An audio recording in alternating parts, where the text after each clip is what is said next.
Welcome back. آج 20واں روزہ اور 20 رمضان کو ہوئی فتح مکہ، اور جس خوبصورتی کے ساتھ اور محبت کے ساتھ یہ جنگ جیتی گئی، میں بس یہ سوچنے پر مجبور ہو گئی کہ کاش آج کی جنگیں بھی اسی محبت کے ساتھ اور اتحاد کے ساتھ اگر جیتی جا سکتی تو کیا ہی بات ہے۔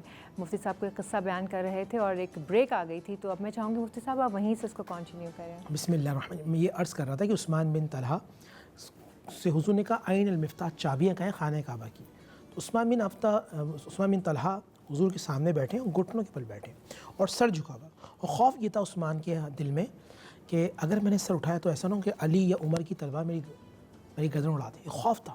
حضور نے فرمایا انظر الی وجہی یا عثمان، عثمان میرے چہرے کی طرف دیکھو۔ دیکھتے دیکھا، فرمایا چابیاں کہاں ہیں؟ وہ چابیاں ایسے ہاتھ میں رکھی۔ ہر صاحب یہ چاہتا تھا کہ بیت اللہ خانہ کعبہ کی گیٹ کی چابی مجھے مل جائے، بلکہ کچھ صحابی تو ایسی گردن نکال کے کھڑے تھے۔ حضور نے اس طرح چاروں طرف نظر ڈالی تھی۔ ہر صحابی کی خواہش تھی کہ یہ جو رسول اللہ صلی اللہ علیہ وسلم یہ چابی ہمیں دیں، کیونکہ حضور عطا فرمائیں کہ تو تا قیامت تک ہمارے ہاتھ میں رہے گی۔ اور عثمان بن طلحہ سر جھکا کے کھڑے ہوئے تھے۔ اس نے فرمایا یا عثمان تعال ہنا، عثمان ادھر آؤ، اور فرمایا یہ عثمان تمہارے ہاتھ میں تا قیامت تک رہیں گی، جب تک تم سے کوئی ظالم نہ چھینے۔ اور آج بھی عثمان بن طلحہ کے خاندان شیوی خاندان میں خانہ کعبہ کی چابی ہیں۔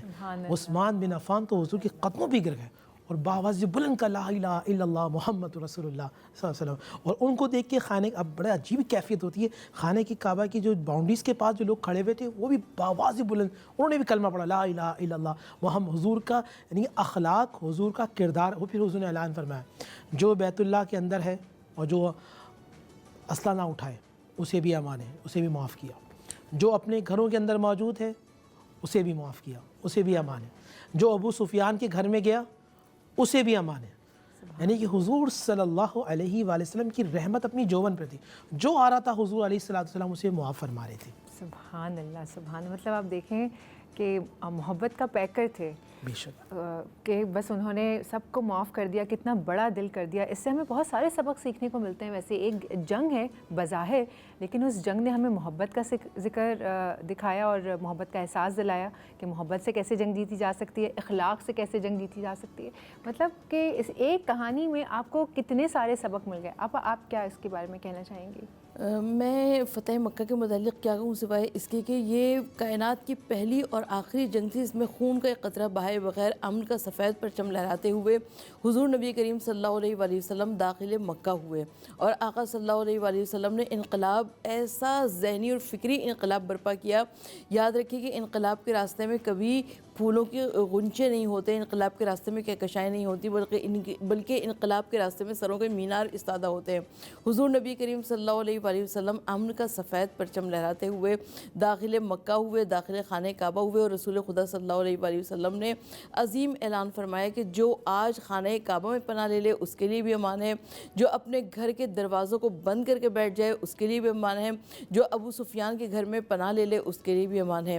یعنی حضور نبی کریم صلی اللہ علیہ وآلہ وسلم نے زبان حال سے یہ بتایا کہ جو دلوں کو فتح کر لے وہی فاتح زمانہ ہوا کرتا ہے۔ بالکل صحیح بات ہے، اور ہمیں وہی بات ہے کہ اس فتح مکہ سے خالی ایک جنگ نہیں، مطلب بہت سارے سبق ملتے ہیں، اور مجھے لگتا ہے کہ ہمیں اپنے بچوں کو بٹھا کے ساری باتیں بتانی چاہیے، کیونکہ ہم لوگ بہت زیادہ ان چیزوں سے دور ہوتے چلے جا رہے ہیں۔ ہمیں اپنی جو اسلامی ہیروز ہیں نا وہ نہیں پتہ، باقی کی چیزوں کے بارے میں بہت علم ہوتا ہے، تو مجھے لگتا ہے بچوں کو بٹھا کر یہ ساری باتیں بتانی چاہیے۔ مفتی صاحب اور آپ اس بارے میں کیا؟ بسم اللہ الرحمن الرحیم۔ دیکھیں ایک واقعہ اور میرے ذہن میں آتا ہے، ایک شخص حضور علیہ السلام کی بارگاہ میں منہ چھپایا ہوا تھا۔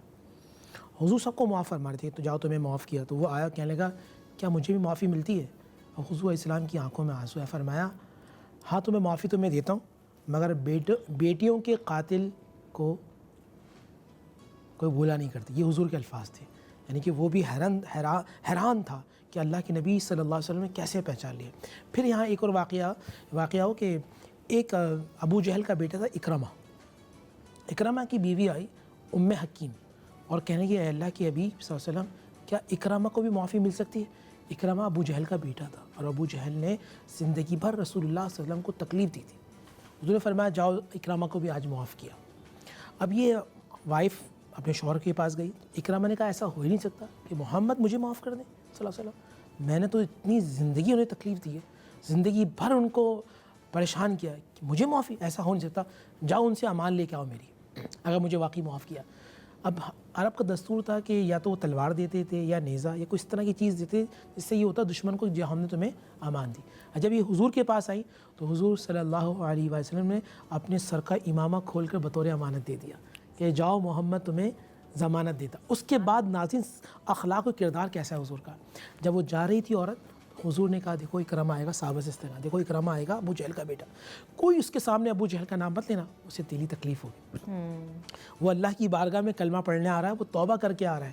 تو آپ اندازہ کیجئے ہم یہاں سگے بہن بھائیوں کو, رشتہ داروں کو, دوست احباب کو تانے دیتے ہیں, تکلیف دیتے ہیں, ان کا دل توڑ دیں, اور حضور اپنے خطرناک شدید ترین دشمنوں کو بھی اس دن معاف کریں. نہ صرف معاف کریں, اخلاق سے دکھا رہے ہیں کہ دیکھو یہ آئے نا تو اس کو تانا مت دینا, یہ آئے تو اس سے اچھے الفاظ اور اچھے طریقے سے پیش آنا. یہ رحمت للعالمین تھے. اگر آپ دیکھیے نا کہ وہی جو میں نے ابھی کچھ دیر پہلے کہا کہ یہ جنگ جو تھی وہ محبت سے جیتی گئی جنگ, اور اس جنگ میں محبت اور معاف کرنا اور درگزر کرنا کتنا اہم دکھایا گیا ہے. اور یہ جنگ جیتی ہی درگزر کر کے گئی ہے, محبت سے گئی ہے. اور میرے یقین جانیے جو مفتی صاحب نے کہا تھا نا کہ رونگٹے کھڑے کر دینے والی کہانیاں ہیں, تو آپ لوگ تو وہاں بیٹھے سن رہے ہیں, میں یہاں بیٹھی ہوں اس وقت, اور یقین کیجئے سارے الفاظ جو ہیں نا میرے دل پہ اثر کر رہے ہیں کہ ہمیں بھی, ہم سب کو چاہیے کہ درگزر کریں, معاف کر دینا سیکھنا چاہیے. وقت ہو جاتا ہے ایک چھوٹے سے بریک کا, بریک کے بعد حاضر ہوتے ہیں.